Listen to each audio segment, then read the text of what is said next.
For years, I've wanted to try a bikepacking trip. This year, I hope to make that a reality by tackling the Hebridean Way, a 185-mile ride across 10 remote islands out in the Atlantic, connected by ferries and causeways. Before heading out on that trip, I thought it wise to do a mini adventure closer to home. So with a couple of weeks off work, I convinced the wife to take me and the bike up the A1 to Berwick, and from there I plan to cycle back home to Newcastle with an overnight stop on the way.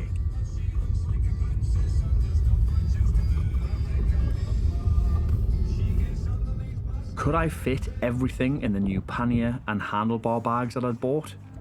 Would I be able to cycle any kind of distance with extra weight on the bike? Would the bike handle it? How bad were hills going to be? All of these questions were living rent-free in my mind as I set off from Spittal at the mouth of the River Tweed. I hoped to do about 45 miles before pitching up for the night, hoping I had everything I needed on the bike. A cold wind was forecast and temperatures were set to peak at about 9 degrees Celsius, so I was well wrapped up in my winter cycling gear, ready for anything the weather could throw at me.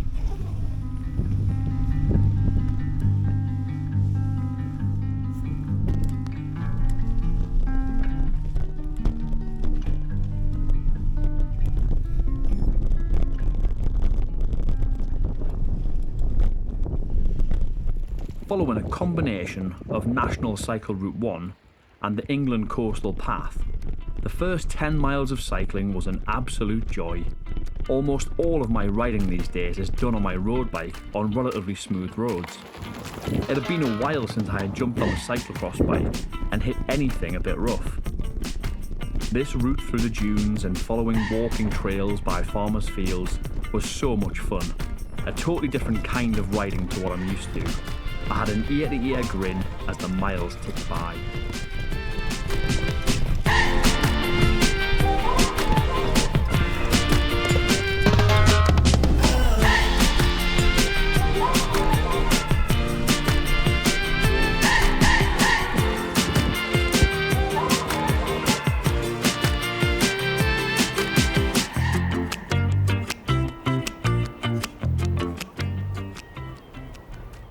Before long, I was at the causeway for the holy island of Lindisfarne. The causeway is covered twice a day by the incoming tide, and with about an hour left before the tide came in, I couldn't resist the chance to pedal over this famous and quite unique roadway.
The tide dictates the pace of life on Lindisfarne, and I thought I would try to find somewhere to grab a snack before the island shut up entirely, as it once again became isolated by the North Sea.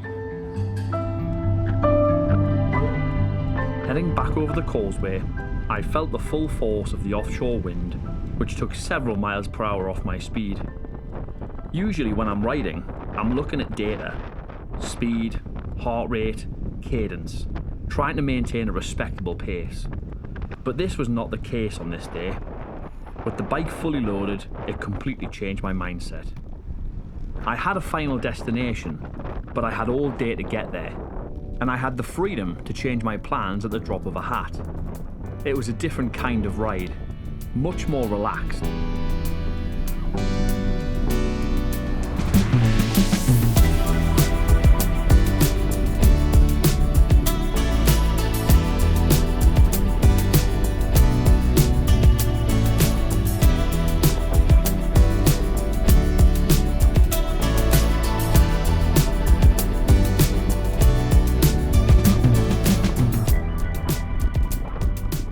As I progressed south, passing Bamborough and Sea Houses, I began to feel pretty hungry, having not eaten anything substantial since breakfast.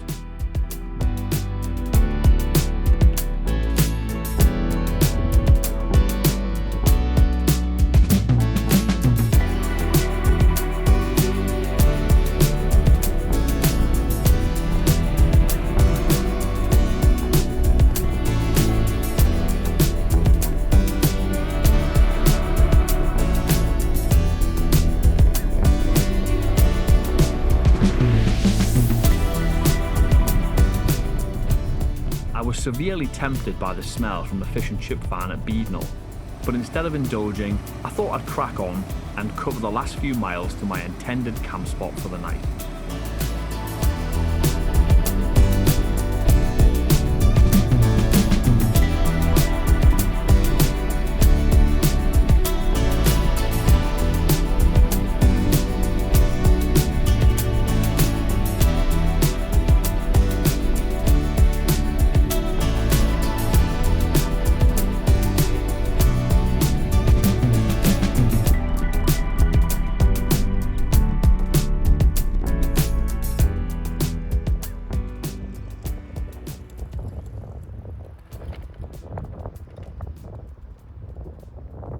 Camping spots don't really get much better than this, and I had the place all to myself.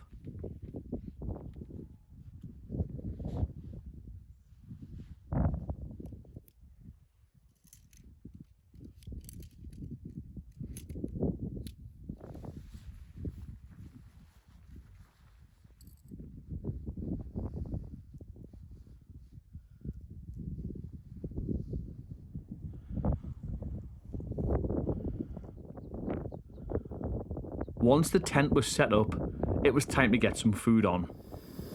To save space and weight, a dehydrated meal was on the cards, but I soon realised I was running short of water and would have to ration this out between my evening meal and breakfast, leaving just enough for half a cup of coffee with each. Well fed and feeling tired, I quickly drifted off to sleep.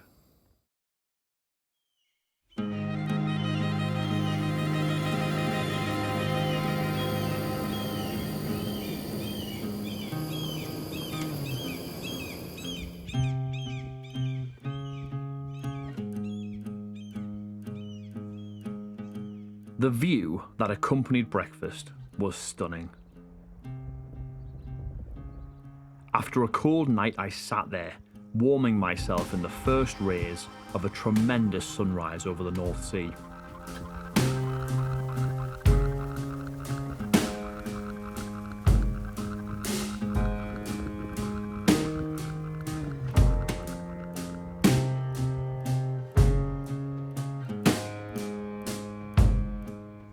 With space and weight being so important, I had brought my one-man tent that I affectionately call the coffin. It's a great tent, really light and stands up well to the wind, but it's tiny, especially once a thick sleeping mat is inside. The bike I used for this trip was my Ribble cyclocross bike that I got way back in 2015. Made of aluminium and with chunky wheels and tyres, it is anything but light. However, it has been ridden hard in its life, and it has never really put a foot wrong. It's nothing flashy, but it is always reliable and is still going strong. A good candidate for cycle touring and bikepacking. Once the sun had risen above the dreary grey blanket of clouds hanging menacingly over the Northumberland coast, I decided it was time to get back on the bike.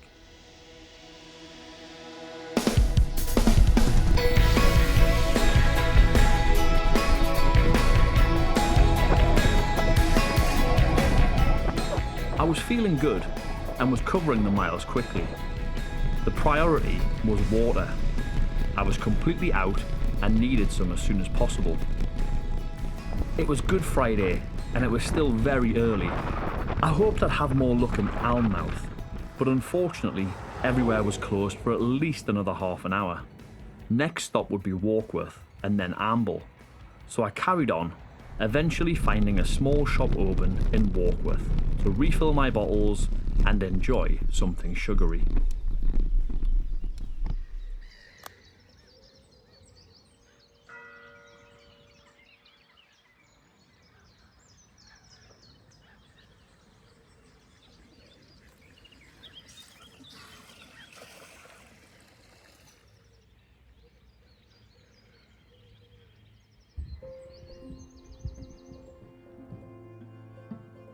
The Northumberland coast is characterised by a dramatic and varied landscape, including wide sandy beaches, sand dunes, rugged cliffs and rocky headlands. It's also known for its rich history, evidence of which can be found in castles, forts and peel towers. The area is also a haven for wildlife, and this ride really does its best to show off all that Northumberland has to offer.